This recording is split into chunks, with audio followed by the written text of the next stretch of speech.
हाँ तो बच्चों, पिछले वीडियो में मैंने आपके लिए टेंस बताए थे और उसके रूल्स, कौन कौन से टेंस होते हैं, उसके रूल्स क्या होते हैं, और चार्ट के थ्रू मैंने बताया था। आज मैं हम लोगों के लिए कुछ एग्जाम्पल्स के थ्रू समझाऊंगी और उससे अच्छे से आ जाएगा कि किस तरह से टेंस बनते हैं। तो चलो शुरू करते हैं।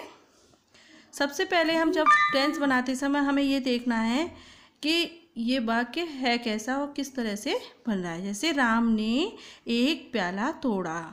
अब पहचान में क्या था, मैंने चार्ट में भी बताया था कि वाक्य के अंत में जब क्या आता है, आ ई ए का स्वर आए तो कौन सा टेंस होता है, पास्ट इंडेफिनिट। या फिर बोलते हैं ता था ती थी ते थे, वो कौन सा होता है टेंस, पास्ट इंडेफिनिट।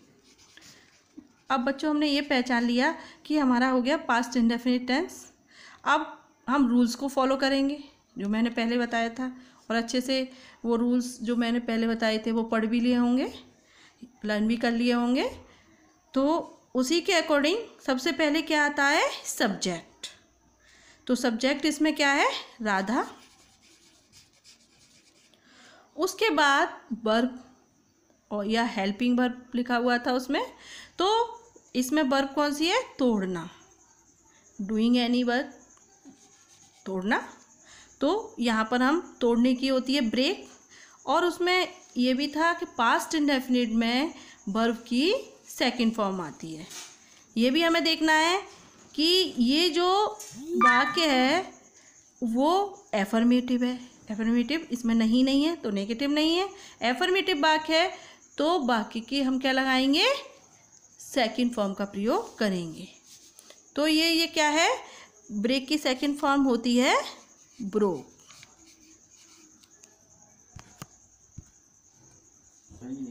ब्रोक है, अभी ये क्या है, ऑब्जेक्ट। तो ब्रोक ए कप। तो पूरा क्लियर हो गया, subject verb object. Radha broke a cup. Next है, विद्यार्थी प्रतिदिन जल्दी उठते हैं। पहचानेंगे ते हैं। ते है से हमने कैसे पता किया कि बाकी के अंत में ता है ती है आता है, तो कौन सा हो गया, प्रेजेंट इंडेफिनिट। ये टेंस कौन सा हुआ, प्रेजेंट इंडेफिनिट टेंस। अब इसे हम बनाएंगे कैसे, वही रूल्स है, सब्जेक्ट वर्ब ऑब्जेक्ट, या subject helping verb, verb main verb और ऑब्जेक्ट। तो सबसे पहले लगाएंगे सब्जेक्ट क्या है, द स्टूडेंट्स। अब उसमें था प्रेजेंट इंडेफिनिट में जब एफर्मेटिव होता है तो हम क्या लगाते हैं,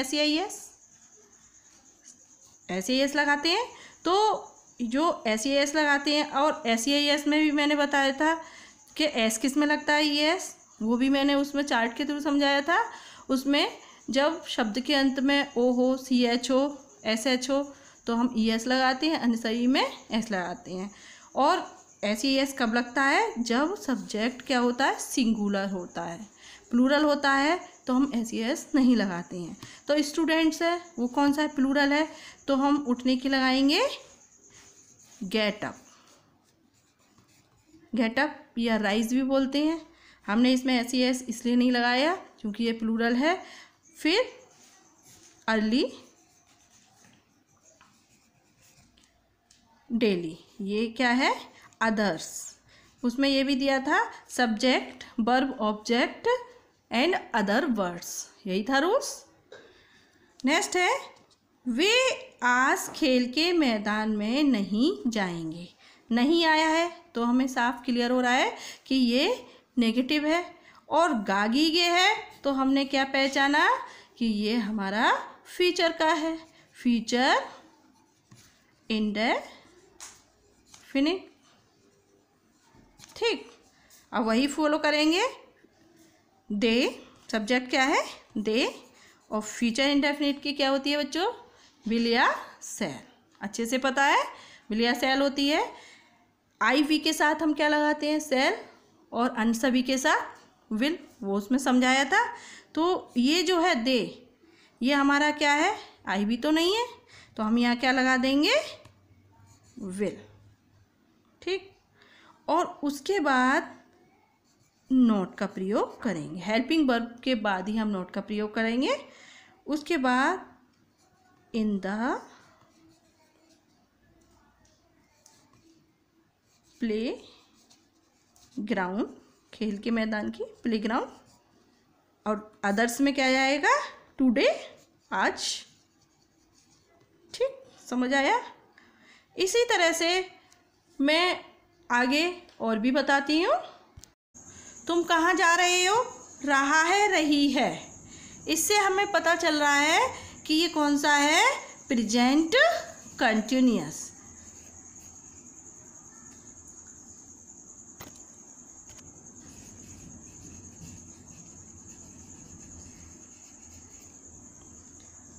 अब टेंस हम देखेंगे। तुम कहाँ जा रहे हो, कहाँ आया हुआ है, ये क्वेश्चन मार्क से भी हमें पता चल रहा है, ये इंटेरोगेटिव सेंटेंस है। और रहा है, रही है, इससे हमें क्या पता चल रहा है, ये कंटिन्यूअस टेंस है। अब वही हम सबसे पहले क्या लगाएंगे, जब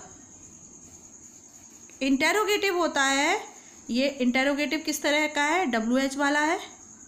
हेल्पिंग वर्ब वाले होते हैं वो क्या से शुरू होते हैं, WH वाले होते हैं जो बीच में आते हैं, WH।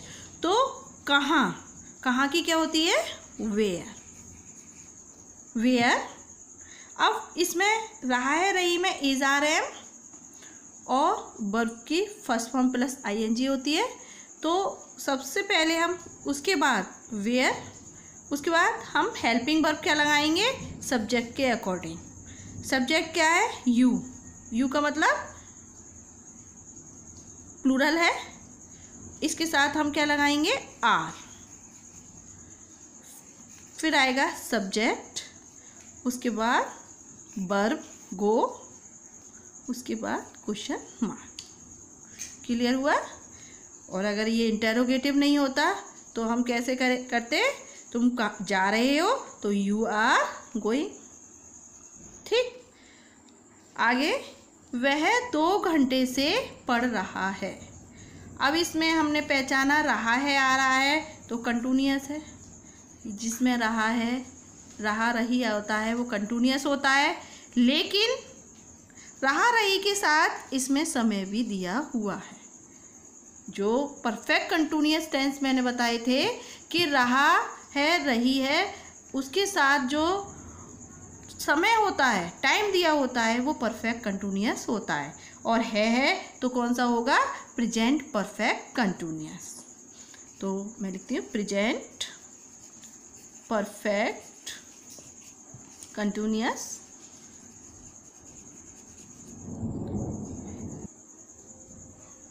अब मैं बनाऊंगी इसके लिए, तो किस तरह से बनेगा, ही सब्जेक्ट है, ही हैज़ बीन, इसमें जो हेल्पिंग वर्ब आती है हैज़ बीन, हैव बीन। उसके बाद रहा है, इसलिए क्या आएगा, रीडिंग। अब देखिए बच्चों, इसमें रहा है, रही है, और इसमें भी रहा है, रही है, लेकिन इसमें एक गलती थी। वो क्या थी, ING मैंने नहीं लगाई थी, इसलिए इसमें क्या रह गया था, ING। अब ये सही हुआ। हमने पता कैसे लगा कि रहा है, रही है, ING, उस समय मैं लिखना भूल गई थी। ठीक, तो ये जो है रीडिंग। अब 2 घंटे से, इसमें ये जो टाइम दिया हुआ है, टाइम के लिए मैंने उसमें भी थोड़ा सा बताया था कि टाइम के लिए सिंस और फॉर का प्रयोग करते हैं। टाइम से पहले हम 2 प्रीपोजिशन होती हैं, सिंस और फॉर, वो हम लगाते हैं। अब कैसे लगता है, जो निश्चित समय होता है, निश्चित समय जैसे दिन का नाम, जैसे सोमवार, मंगलवार, माह का नाम जैसे जनवरी, फरवरी। इसी तरह से बजे, 2 बजे, 4 बजे, क्योंकि क्लियर है कि बजे एक बार में ही होता है, सुबह, कल, ये निश्चित है, तो हम वहाँ टाइम से पहले क्या लगा देंगे, सिंस। और अनिश्चित जो इंडेफिनिट रहता है, अनिश्चित काल रहता है, उसमें हम फॉर का प्रयोग करेंगे। और फॉर जैसे घंटा, 1 घंटा, 2 घंटा, दिन, 1 दिन, 2 दिन।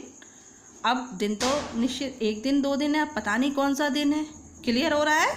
अनिश्चित कैसे होती हैं, तो यहाँ क्या हो रहा है, 2 घंटे, तो साफ साफ पता चल रहा है ये अनिश्चित है।